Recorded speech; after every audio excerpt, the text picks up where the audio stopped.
جیسے سسرال نہ ہو، کوئی محاذ ہو گیا ہو۔ صبا نے ہنستے ہوئے کہا تو نگین نے اس کی بات سے لطف لیتے ہوئے اس کے ہاتھ پر ہاتھ مارا۔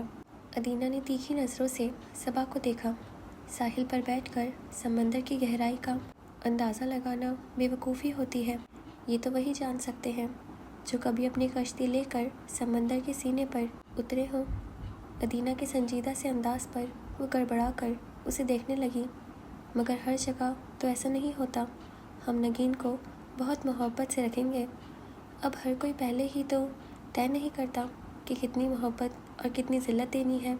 یہ تو وقت کے ساتھ پتہ چل جاتا ہے۔ ادینہ کے انداز میں چبھن سی تھی۔ اس کا انداز نگین کے لیے نیا نہیں تھا، اسی لیے تو وہ اس کے سر پر کھڑی ہو کر چائے کے لوازمات ٹرالی میں رکھوانے لگی۔ مگر صبا نے مسکرا کر بات سمیٹنے کی کوشش کی تھی۔ واقعی دعاؤں کا فائدہ بھی کوئی نہیں ہوتا۔ حقیقت تو وقت کے ساتھ ساتھ ظاہر ہو جاتی ہے۔ تم لوگوں نے کیا بحث شروع کر رکھی ہے؟ یار میری کچھ ہیلپ ہی کروا دو۔ ہو تو میری ہونے والی نند، مگر اس وقت تو میرے سسرال پر امپریشن کا معاملہ ہے۔ تمہیں میرا ساتھ دینا چاہیے۔ نگین اس کی طرف پلٹی تو صبا نے شکر ادا کرتے ہوئے اس کے ساتھ مل کر ٹرالی سیٹ کروانا شروع کر دی۔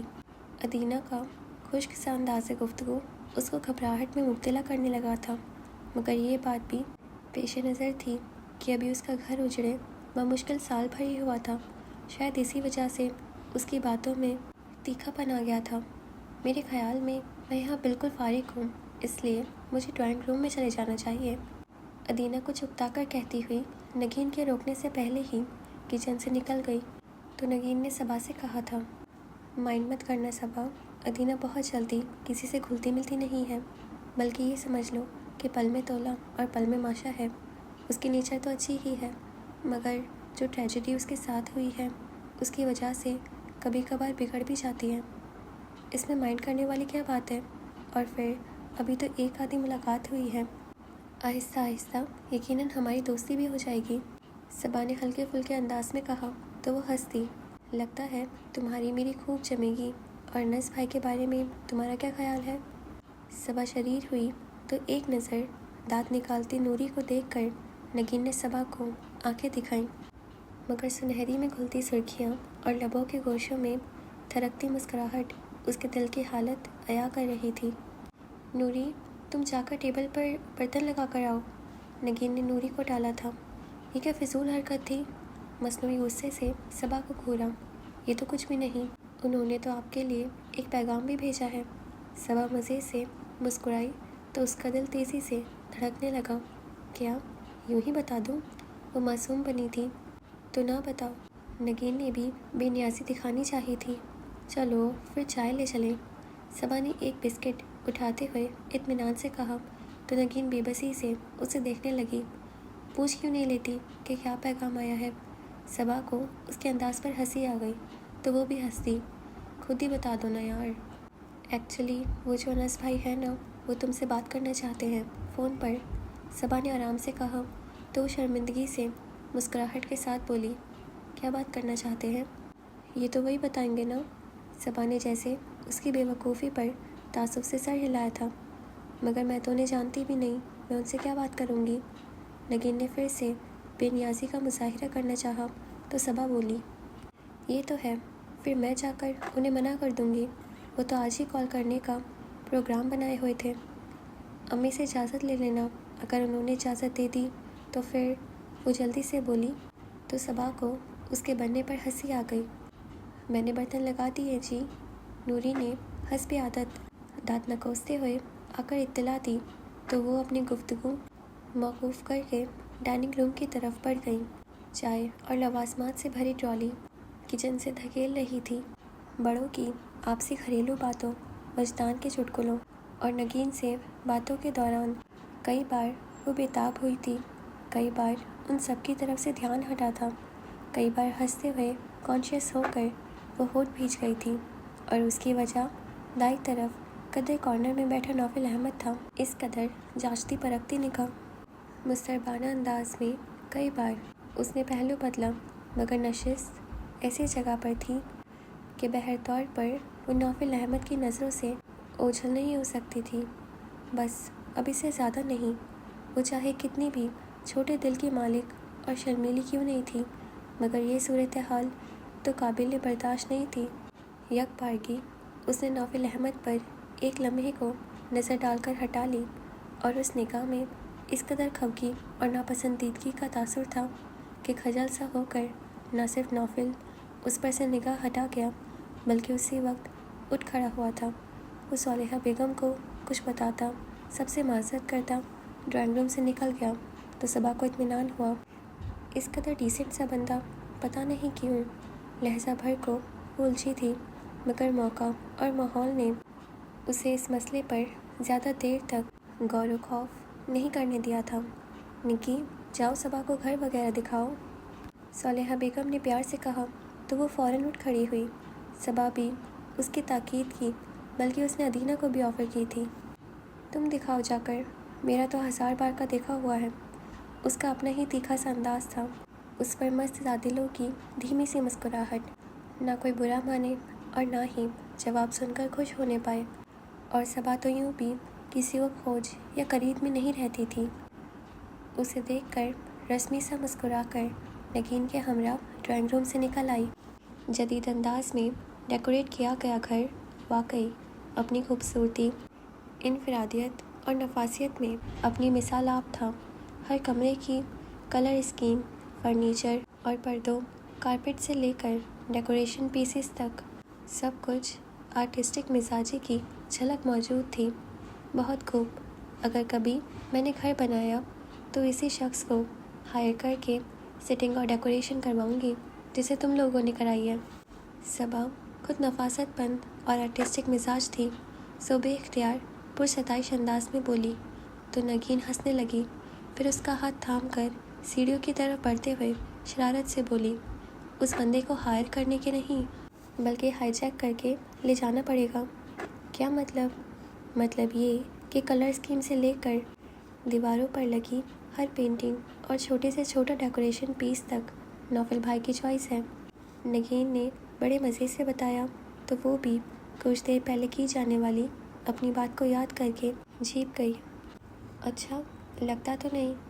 یوں ہی بات کا تاثر ختم کرنے کی خاطر وہ بولی تو نگین نے سیڑھیاں عبور کرنے کے بعد سامنے کمرے کی طرف قدم بڑھاتے ہوئے کہا، تم تو یہی کہو گی کیونکہ تم انہیں جانتی نہیں ہو۔ ایک ایک چیز کو انہوں نے اتنی محنت سے خریدا ہے کہ کیا بتاؤں۔ بقول ان کے میں ایسی چیز اپنے پاس رکھ ہی نہیں سکتا جس سے مجھے محبت نہ ہو۔ صبا نے مروت کے مارے یوں سر ہلایا جیسے بہت دلچسپی سے سن رہی ہو۔ یہ اس گھر کا سب سے خوبصورت کمرہ ہے جسے میں ڈریم لینڈ کہتی ہوں، وہ دروازہ کھولتے ہوئے نگین نے بہت ڈرامائی انداز میں کہا۔ اسی وقت نیچے سے ادینہ کے پکارنے کی آواز آئی تھی، یہ شاید مجھے بلا رہی ہے۔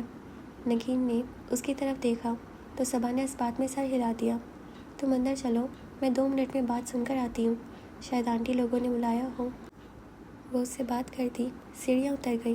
صبا نے بھی اس کے پیچھے اترنے کا قصد کیا، مگر نگاہ کمرے کے ارد کھلے دروازے پر پڑی تو رک گئی۔ ڈریم لینڈ، خفیف سے انداز میں بھویں اچکاتے ہوئے اس کے ہونٹوں پر ہلکی سی مسکراہٹ پھیل گئی۔ ہم بھی تو دیکھیں، خوابوں کے اس جزیرے میں کون بستا ہے۔ وہ آہستہ سے دروازہ دھکیل کر اندر داخل ہوئی تو پاؤں نرم و تمیز قالین میں دھس سے گئے، یوں لگا جیسے اب روئی پر پاؤں رکھ دیے ہوں۔